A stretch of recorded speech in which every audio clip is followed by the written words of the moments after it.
Have you ever wanted to know how you can design simple message cards? Well, in today's in-depth training video, we're going to show you how. Hey, what's up everybody? I'm Michael Chris, top seller at ShineOn, the world's best print-on-demand company on the planet. And even though today's training video is in-depth, we are just scratching the surface. So if you would like to get started selling at ShineOn today, visit shineon.com or click the link in the description below. All right, let's jump into the training. All right, so here we are in the PDF of the Shot of Espresso. We're walking through some of the things in here. So first of all, it's the phrase that is the most important. It's the phrase that pays, as we say a lot here at ShineOn. If the customer is crying, they're buying. That's the other thing we like to say too. It really does start with a solid message. You know who the intended recipient is of the jewelry. You know who's buying it, because both of those are important. And it's coming up with those phrases that really get to the heart of the person. You know, it's something that makes them cry. It's something that's emotional. You know, we want things that create an emotion within people, because that's what really motivates them to take that interest and take the next step to want to buy the product for that special someone in their life. So that's all I'll say about that at the moment, because we're going to dive into doing a lot of the design aspects. So one of the first things to know about message cards is there's a certain dimensions that you need to have when you're designing your message cards. And you can see that here in the guide, 1000 by 1000 pixels. And it also has to be under 5 megabytes. But here's where you can sort of make a decision on which way you want to go in terms of which software you want to use or app you want to use. So Adobe Photoshop, that's my go-to. You know, it's the big one in the industry to use. If you have access to it, that's great. If you're not, it is a paid product. If you're not sure you want to jump into that right away, or maybe you don't have the ability to get that one, Photopea is a great secondary option, especially just to start getting used to editing within an environment that's very similar to Photoshop. So Photopea is free to use as it stands now. It's web-based, and I'll show you that a little bit. Canva is another tool that you can use for free. There's paid plans that you can get, but it's a simple way to just create square designs, and they have some different templates and backgrounds and text you can use. WordSwag and PicMonkey are two that I haven't really used myself, but I know that a lot of people have liked using them for simple text-based designs for things like t-shirts and mugs. Those may be options for you and may be helpful if you're on the go and you just wanted to mock something up on your phone real quick. So those are a couple options I just decided to put in there as well. So ultimately my recommendation, if you're someone who does not have a design background and wants a simple tool that you can sort of just drag and drop elements into the app, Canva is probably the way to go for you. And if you're someone who would like to start learning more about Photoshop but aren't ready to pay for Photoshop, Photopea is probably the way you might want to go. If you're ready to dive in and just start using Photoshop right away, and you're comfortable starting to learn new tools, you know, it's very feature rich, and you just want to jump right in, you can pay monthly for Photoshop and see what you think. There's probably a free plan or some sort too. Then you could go into Adobe Photoshop. So that would be my suggestion. So that's step 2. Step 3, how to design your message cards. We're going to actually look at each of these and sort of just give a nice overview of how to get started with each of them. So we'll get into the 3 different elements. The core elements are basically, you know, having a nice background, having the header text like "to my mom," and then having the phrase text like "you're the best mom ever and I love you to the moon and back." So that we'll have that at the bottom. That's the actual phrase, the phrase that pays, the thing that is ultimately going to help sell the jewelry the most. So in the example, you can see that this design here had a simple kind of like a textured paper background, and it's high contrast, so you can easily read the text "to my daughter." So the 3 elements: background, the title of "to my daughter," and then the actual phrase. Love yourself first, trust your instincts, never give up, believe you are enough, I will love you always. All right, so here we are in Photoshop. So what you find in a lot of apps is that they use layers. So on the bottom layer, you'll have, you know, the background, and then a layer above that, you could have other elements, and on that, you could have additional elements. We're gonna focus on the main 3 elements, which is the background, the top title, and the bottom, the main phrase. So in this case, we have the text is sort of divided up into a few different elements, which is fine. But essentially, we have, you know, the background layer. This is layer 2 here. which is this textured background. We have the To My Daughter, which is this top element here. You can see if I click on that, it shows it's this. And I Will Love You Always is at the bottom here. Well, that's actually separate elements, but I Will Love You Always and Love Yourself First. So I'll just click on both of those so you can see. So this is the main phrase, and this is the element where you would be putting in your unique phrase. So the design can be this simple, where you really just have those core 3 elements. Now what I'm going to do is show you, if you have downloaded the guide that we talked about earlier, it'll look like this in Photoshop. So it shows the different text areas. We want you to keep your elements within the red dashed line. It says no text area, so it's typically best to keep your text out of that area. The background can always fill the entire square of 1000 by 1000.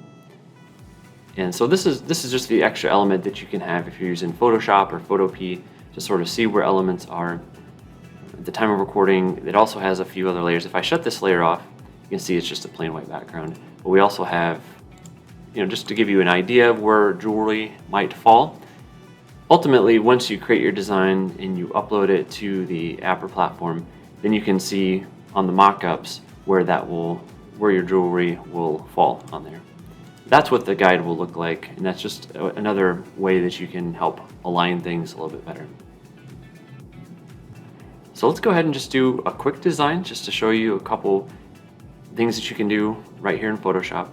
So I'm going to actually deactivate that top layer, and in Photoshop you click on the text icon here, and I usually like to do it all the way across. So I'm clicking and dragging all the way across, and then I'm going to paste in my text. Well, actually I'm just going to go ahead and type it in this case. To My Daughter. If I hit the enter key, it'll go ahead and do it that way. I can select just part of the text and decrease the size of that if I want to. To My Daughter. Okay, so we have that in place. And then if I wanted to also set up that box near the bottom for the phrase itself, here I'm going to go ahead and, in this case, I'm going to select all of the phrase at the bottom. I'm going to, so I copied that and I pasted it. You can see it has a big gap in it. And that's just because it's some of my previous settings. But what you want is auto. This is the spacing between the letters, or between the lines. And it's really tiny right now. It says 2.8 point. Again, I'm not going to be able to do a full walkthrough of how to use Photoshop, but these are just a couple quick things here that we can walk through. Just trying to see all of the text here. I'm going to delete a few lines because that was at the very bottom. So I'm going to put these in the same line so we can make this larger. So I'm going to select all the text, and then I can increase the text. If you want to grab the tool, the move tool, you can use this here and move it that way as well. You'll notice that it's centered. Since I have the box going from side to side, it will perfectly center it in the middle of the card. So that's always good to keep things in alignment. You can see the option to left align, right align, center here. And so what's the other element? It's the background. So I'm going to drag and drop the texture that we had downloaded, and I can just drag it from the folder and drop it right in the middle of the Photoshop window. You can see it wants me to, I can move it around a little bit if I need to, but I'm just going to go ahead and hit the check box here to accept where it put it. Since, again, we're dealing with layers, so it put that on the very top layer, which means it's completely covering everything under it. I'm going to drag that down to the bottom, so now it's underneath the text. If a textured background is a little too harsh or detracts from the legibility of the text, sometimes I will just take the opacity down a little bit of the background and sort of softens that up a little bit. So you can see the texturing isn't as bad, or isn't as harsh. It would be fine as is, but that just gives it a little bit of texture. Either way, I could have left it up a little bit higher.